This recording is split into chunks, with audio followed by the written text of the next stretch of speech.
Olá, amigos e amigas, bem-vindos ao canal Vinhos e Música. Eu sou o Flávio Boni.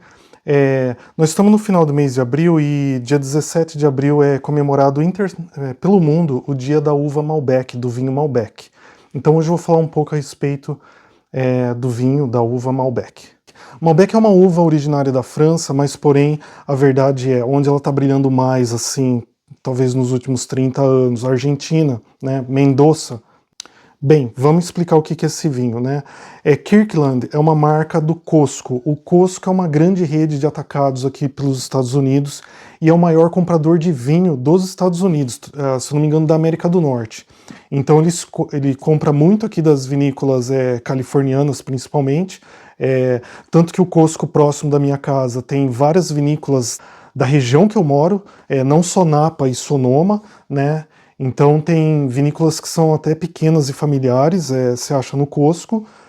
O Costco também faz um acordo, às vezes direto com as vinícolas pela França, ou Argentina, ou Austrália, ou Nova Zelândia. E geralmente os vinhos do Costco a serem com preço assim bem acessível, você não vai ter um vinho muito caro. Então tem champanhe do Costco a um preço assim, vamos falar, $20 aqui. Geralmente um champanhe bom, ele está acima de 30, 50 dólares, né?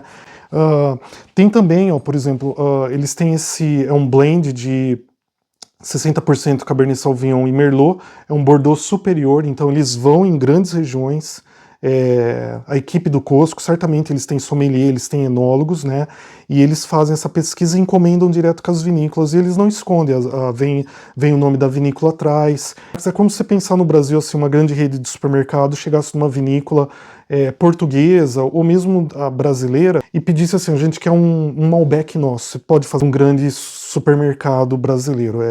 Vocês conseguem entender, né? Quando os supermercados têm a marca própria. Tá, agora vamos focar o que é esse aqui. Esse aqui é feito pelo Sérgio Cazé. O Sérgio Cazé, ele é o enólogo da Trapiche. Aí no Brasil vocês têm o vinho Trapiche, né? Tem Malbec, tem vários vinhos. Provavelmente a Costco chegou na Trapiche, que é uma grande vinícola argentina em Mendoza, e pediu uma receita e o Sérgio Cazé fez um trabalho incrível. A filosofia desse vinho é nitidamente, assim, pelo preço dele, é o que a gente chama de everyday wine. É um vinho para você beber no dia a dia. É um vinho de preço mais acessível, né? Então, assim, não é um vinho geralmente acima de 15 dólares. É um vinho que às vezes você vai pagar 10 dólares, você vai pagar um pouco mais barato, mas não é um vinho que a gente fala assim, não é um vinho ruim. O Everyday Wine é assim, depois que você sai daqueles vinhos mais bagaceira, tem vários exemplos aí que você deve conhecer no Brasil, aí você começa a pegar os vinhos que já são legais, né? No caso desse Malbec,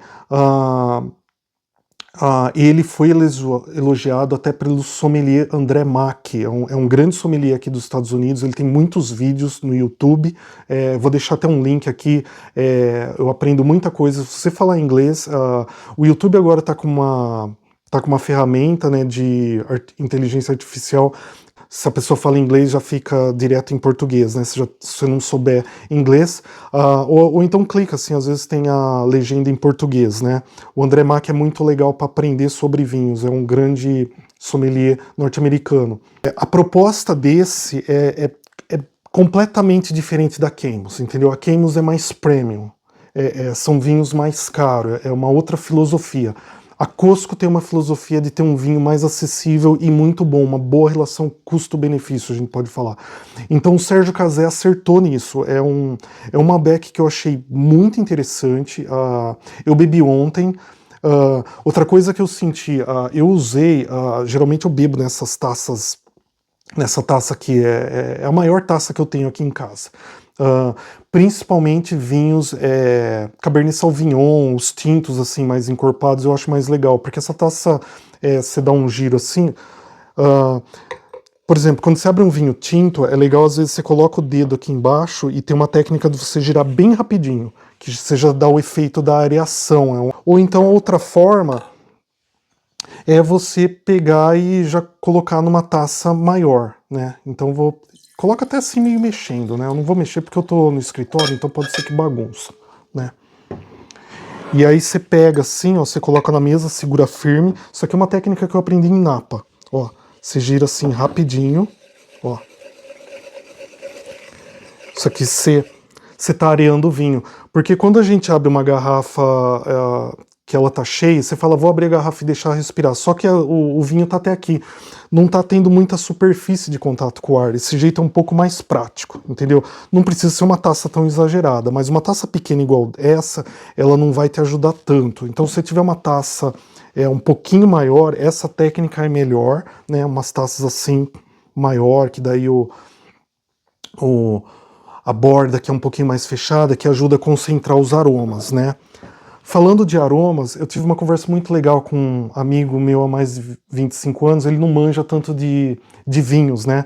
E daí ele falou assim, cara, como é que tem esses aromas? Aí o pessoal, tipo assim, pinga sabor artificial de amora, sabor artificial de ameixa, né? O aroma artificial assim, não, não. Isso se manifesta nas uvas, né? Então, por exemplo, a Pinot Noir tem certos aromas, Sauvignon Blanc vai ter, às vezes, aromas mais cítricos, né? Às vezes de maracujá. Isso é depois da fermentação, é natural. Não tem esse processo de chegar a pingar aroma e aparecer, sei lá, bala, chiclete, coisa muito artificial. Ia matar o vinho, gente. Ia ser uma coisa muito bizarra, né? Ia encarecer o processo. É mais um procedimento, assim, que não faz sentido, né? Então, os aromas, assim, que a gente fala, por isso que a gente gira assim, que é justamente para fazer o vinho liberar os aromas, tem fenóis, né? São componentes naturais da uva, do suco da uva e com a fermentação que eles se manifestam, né? Esses vinhos mais assim dessas uvas francesas, uvas europeias, geralmente não é pra gente sentir cheiro de uva. O vinho de mesa que tem aí no Brasil, que são as uvas norte-americanas, a Niágara, a Thompson, as uvas que a gente compra no supermercado, às vezes ela tem porque é outra espécie, então às vezes ela tem esse cheiro de uva, mas o pessoal assim que é sommelier, que é enólogo, geralmente acha isso defeito. Esse aqui é outra história, é o vinho das uvas europeias, no caso uma uva francesa Malbec, e que se deu muito bem na Argentina. Tem Malbec no Brasil também, brasileiros legais, e tem Malbecs também aqui na Califórnia, né? Vou dar um exemplo. Esse aqui é uma vinícola bem pequena, Twist Barrel. Eu comprei tem quase 2 meses essa garrafa, e é um Malbec de Lodai. Eu gostei do Malbec, aliás, é uma uva que eu coloquei assim para esse ano 2025 para eu beber um pouco mais, para entender mais Malbec, beber Malbec argentino, beber Malbec brasileiro, californiano e também francês. Estou querendo sentir os terroirs, né, e as propostas, possibilidades diferentes que tem no Malbec. Em termos de aroma, esse aqui a gente sente a mora negra, né? Não é aquela mora que a gente pega no pé, às vezes ela tá azedinha, sabe, a vermelha e tal. Eu comi bastante amora no pé, é muita memória afetiva, assim, principalmente quando eu era criança, assim, nas vilas que eu morava em São Carlos, às vezes viajava pelo interior do estado de São Paulo, era muito comum a gente comer amora no pé, né? Goiaba, né? Esse aqui não tem goiaba, goiaba às vezes são outras uvas, né? Ameixas. Dá para sentir um pouco de canela, quer dizer, teve passagem por barrica, ou se não foi barrica no tanque, colocou o chip, né, de carvalho, né? Pelo preço dele, eu não vejo problema usar chip, ter sido no tanque, assim, eu acho que tá válido a proposta, né? Também sente pimenta negra, pimenta preta, assim, né? Não que colocou pimenta, gente, não é isso. Esse aroma vem, que é normal vir da Malbec. Então, esses são os aromas. Se você nunca cheirou vinho, igual meu amigo falou, se você nunca sentiu os aromas, dá uma giradinha assim na taça, não coloca muito, coloca só um pouquinho para você poder girar. E aí o que você sentia assim, vê a memória. Às vezes, ó, teve um vinho aqui era um Cabernet Sauvignon, eu senti jabuticaba. Jabuticaba não existe aqui na Califórnia, né? Então, tem às vezes principalmente com as memórias da onde você mora, o que você comeu, entendeu? Então, por exemplo, você mora em Belém do Pará, você vai ter as frutas do Belém do Pará, que às vezes pode ser a referência na hora que você está tomando um vinho, né? Da mesma forma, toda a literatura que descreve de aroma foi escrita na Europa e aqui nos Estados Unidos, né? Então o pessoal conhece amora, morango, mirtilo, né? Eles não conhecem jabuticaba. Então talvez a gente tenha no Brasil, a gente tenha um repertório de palavras de frutas para descrever vinho muito mais rico, com certeza, muito mais rico do que norte-americanos e europeus. Tá muito bom.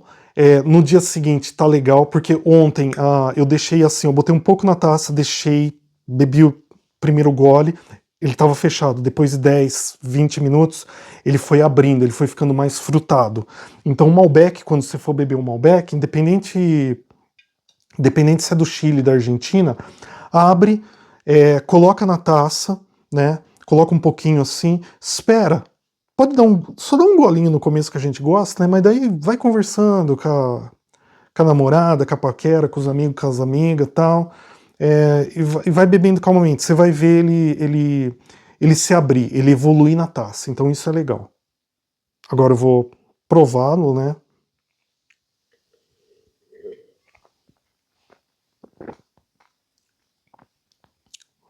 Ele tá bom. Ele é um Malbec que eu vou falar assim, ele é arredondado, ele é balanceado, né? Ele tá bom no álcool, ele tá bom, a acidez é média, né? Ele